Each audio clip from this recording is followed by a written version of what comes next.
atibatike zvechopu right tiri pa bill number 3 baba ndine nyaya imwe yandiri kuongorora ndiri kuona kuti madhuku ndo zvimwe zvinhu zviri kuzonyanyisa kumurovesa. Let me tell you one thing Mazimba, vanhu vaya government iripo yana Emmerson Mnangagwa aingorove munhu nje yangonzi yatongoda ungoti ningada isu wangobuda vachitaura vaingokurova avashanda vachidaro. Vane vanhu vavanoziva kuti vanhu ava vane influence ende vanhu ava vanenge vari paground vakati uyu munhu akutokonzera kuti zvakati kamusiya vanocalculate mamoves kuti okay uyu plan yake yakamira yakadai ndosa muchona kuti pepa panonzi munhu ningi atorwa neCIO vanotanga vakutora vanokuvheta vokubvunza zvavachakubvunza vane mabvunziro avachakuita iwo charotomoka iwo vachirova macalculations avo topedza tozoti okay saka uyu aronga tsoro yakamira so bhepera kada. That's why ukuona kuti paizonzi mudarageza ngari intelligence guru pepe akatounderstanda zvese izvo anenge achitovaziva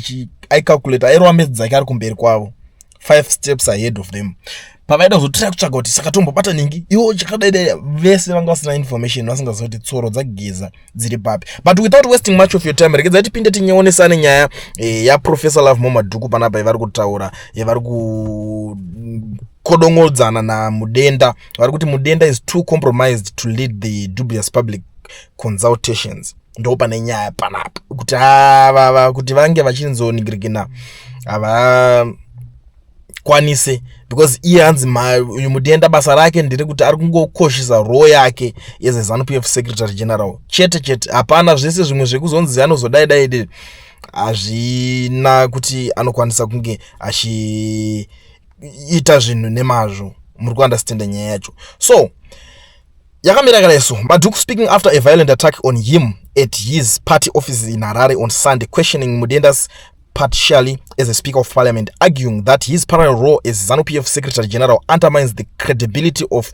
legislative process. Jacob Mudenda, the Speaker of Parliament, who is also ZANU-PF Secretary General, does not know what his job is, Madhuku said. He respects more his duties as a Secretary General of ZANU-PF. He has lost all focus on his job as Speaker of Parliament. Madhuku allegedly procedural irregularities in the handling of the proposed amendment, claiming that the bill was not properly presented before Parliament prior to circulated for public consumption. He went to collect the bill from Ziyambi. Now, where did the bill come from? It was never presented in Parliament, he said, referring to Justice Minister Ziyambi. We heard that it would be gazetted. Where did the Speaker get it from? Madhuku described the consultation process as meaningless, arguing that Mudenda's political allegiance makes it impossible for him to independently oversee a constitutional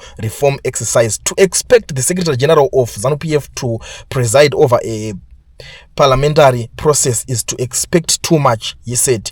Constitutional Amendment number 3 approved by Cabinet last month proposes significant changes to Zimbabwe's government framework, including extending presidential and parliamentary terms from 5 to 7 years and altering the method of electing the president. The changes could effectively extend President Emmerson Mnangagwa's tenure beyond 2028 without a fresh popular mandate. Madhuku's remarks come in the aftermath of an assault in which he was attacked by balaclava-clad men who stormed an NCA meeting. He alleged that uninformed police officers present at the scene did not intervene. Police have denied deploying officers to monitor the meeting and said they are investigating the incident. The attack follows a series of reported abductions and assaults targeting activists opposed to the proposed amendments. Madhuku,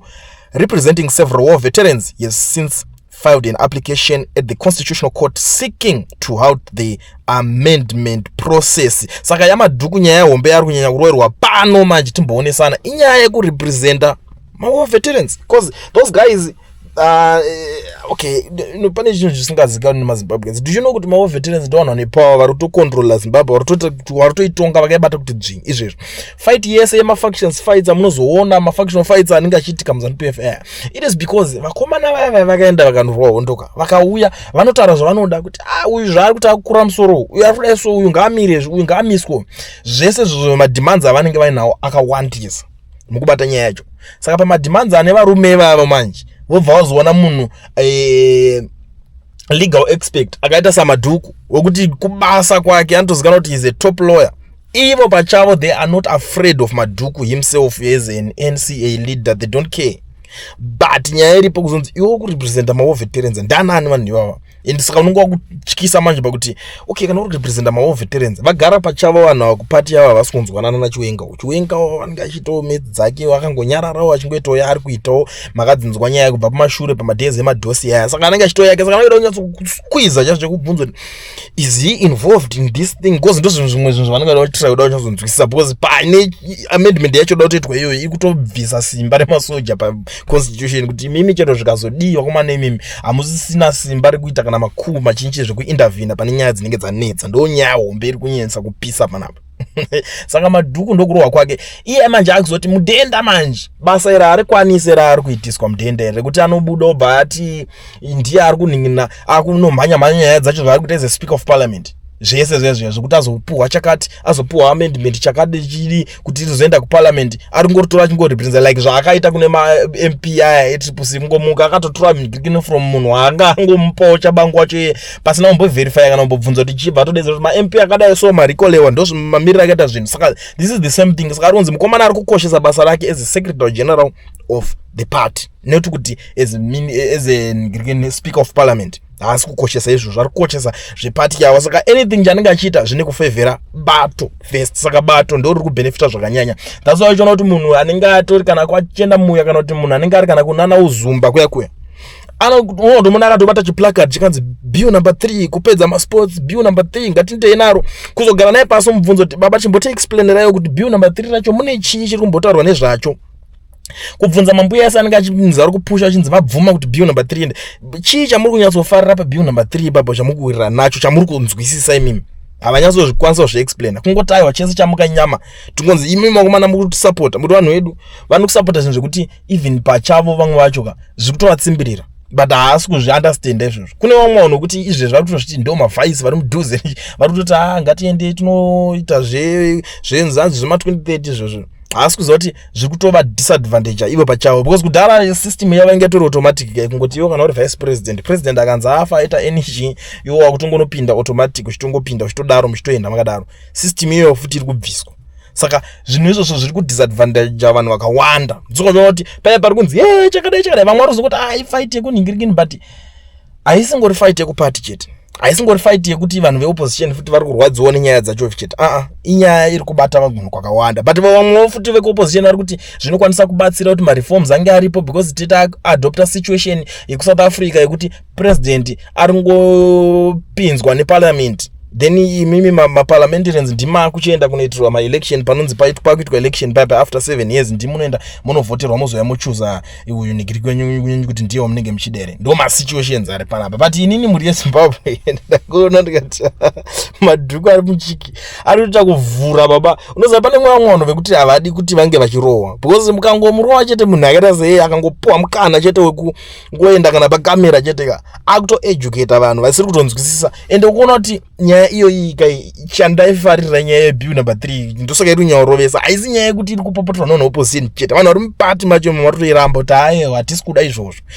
Veterans yacho vatoona kuti imimi zvinhu zvamakutoya nazvo zvikaizvo hasiri izvo zvatakawirirana pakapera hondo. Ndo nyaya dziri kunyayonetsa idzi. Saka kuona vakaramba vachingoita naye vari kuita nayo tichatanga kunzwa dzimwe nyaya mamwe maresults. Madhuku okurohwa kwake akanziyo it's like unongoisa mhino yako, ari kuzi unongoisa mhino yako muzvinhu zvepati yeZANU-PF kuti wauda kumirira veterans kuopoza chinhu chiwo kumakotsi kunotozikanwa kuti uri chibaba kubasa kwako chaiko wakuda kutorwa kuti utambe ferando uise mhino yako muchinhu ichocho. Saka nobva takuda kukata mhino iyo irida kufemedza ichinzwa zvinhu zvemupati. Ndo nyaya iri kunyaurorwa naMadhuku, ende ndo yaari kubva atanga kufumura vanhu vakaita sana Mudenda vaive kuti mungopuwe kabhiwa yacho mbva mangoti makutongoriti pfe kuparliament, taurai nevanhu munzwanane nevanhu, then kana tazonzwanana zvopinda neprocess neurongwa zvinofanira kunge zvichifamba nacho kuti chinhu chinge chakaita chakabalanza. Ndo mamiriro akaita situation. But muri yeZimbabwe ini pangu ndasakura ndazunza kune dzimwe nyaya dziri kudedza dzakasukuire futi chazoya chikuudza ipozi vanhu vakawanda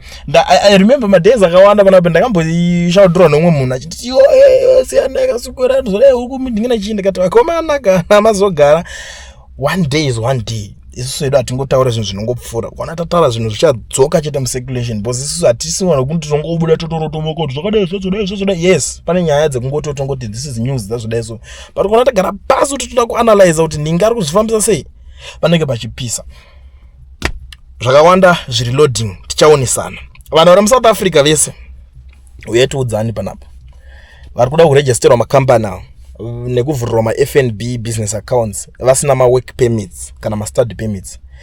Batai mukoma owen ve-education research vane flyer number dziri kubuda apo idzi. Even chero uri kunze kweSouth Africa zvaakuita mazuva ano, it's possible as well. Contact them. Number ndo dzendakuisirai paflyer, mutaura namukoma owen vekuregisterai company, zvinhu zvenyu zvakutoendeka pasisina chekunyanya kuchema. Nguva yekuchema yakapera ka. Chero vari kunze kweSouth Africa, entry stamp yako ndo inongodiwa passport yako, chidindo chekupindisa munyika chechi. Handizivi kuti unozochiona sei kana kuda kuregisterwa uri kwauri ikoko, but kune vamwe vanhu vakawanda kuti muri kubva kuna Dubai ikoko, muri kubva kunyika dzakasiyana siyana, kuri kungomhanywa maburnouts, kuri kubviwa kumhanya ikoko. Garai mabata education research because mune mauda kuti zvinhu zvenyu muri kutorana macompanies ka uda kuregister imwe muSouth Africa munomu kuti utange kuramba uchingorova maoperations ako uchidaiso uchizomirirawo kuti mvura izenge uchiona kuti kunze kwakamira sei zvinhu pazvinozodzikama woita metsi dzako. Saka gara wabata education research anyana mukoma owen, namba ndo dzandakuisirai pascreen, motaura navo vokubatsirai ende vanokuitirai muri kwamuri ikoko ivo vari kwavari. Saka kureva kuti vari professional, reliable, affordable,